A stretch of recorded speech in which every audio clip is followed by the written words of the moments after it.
안녕하세요. 채쌤입니다. 오늘의 책은 반이나 차 있을까, 반밖에 없을까 입니다. 이보나 히미 엘레프스카가 글과 그림을 그렸어요. 이름이 길지요? 폴란드 사람입니다.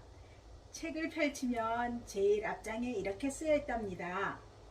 이 책은 공간과 시간, 서로의 입장과 처지에 따라 다르게 보이는 모든 사물의 상대적인 진실, 이렇게요. 맞습니다. 그래서 이 책은 그림과 같이 보아야 이해가 될 것 같아요. 우리가 긍정적인 상황을 얘기할 때 제일 많이 사용하는 말이 물이 아직 반이나 남았어 입니다. 모든 상황이나 환경이 누구에게는 긍정적으로 또 어떤 이에게는 부정적으로 비칠 수 있어요. 이제 자신의 관점을 바꾸어서 긍정적으로 해석할 수 있는 힘이 필요합니다. 자, 다음에 그림을 통해서 시 공간과 관점에 따라 얼마나 차이가 나는지 살펴보자고요. 어떤 사람에게는 커요. 하지만 어떤 사람에게는 작지요. 어떤 사람에게는 아름다워요. 하지만 어떤 사람에게는 흉하답니다.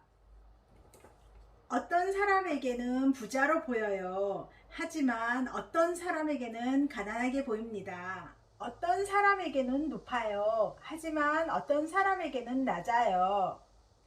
어떤 사람에게는 뚱뚱하게 보여요. 하지만 어떤 사람에게는 날씬하게 보여요. 어떨 때는 들리지 않는 소리가 어떨 때는 너무 시끄럽답니다.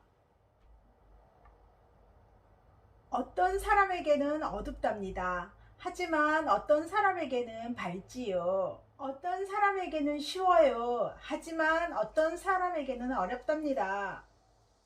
어떤 사람에게는 모든 것을 알고 있는 사람으로 보이지요. 하지만 어떤 사람에게는 별로 아는 것이 없는 사람으로 보여요. 어떤 사람에게는 우습답니다. 하지만 어떤 사람에게는 슬퍼요. 어떤 사람에게는 나이 들어 보이고요. 하지만 어떤 사람에게는 젊어 보여요. 어떤 사람에게는 시간이 끝나고 있어요. 하지만 어떤 사람에게는 시작입니다. 가끔 상대적인 비교를 말할 때 키 얘기를 합니다. 150cm인 나는 160cm인 사람을 보면 너무 부럽습니다. 그러나 160cm인 사람은 170cm를 부러워하고 있더군요. 수입이 한 달에 500만 원이었으면 소원이 없겠다는 친구가 500만 원이 되니 1000만 원이기를 바라더라고요. 이처럼 우리는 모든 것의 한계를 긋기가 힘듭니다. 또 상대의 입장과 관점을 생각해 보세요. 그러면 훨씬 이해와 관용의 마음이 생길 거예요. 우리 사회가 서로 이런 관점과 이해가 생긴다면 어떻게 될까요?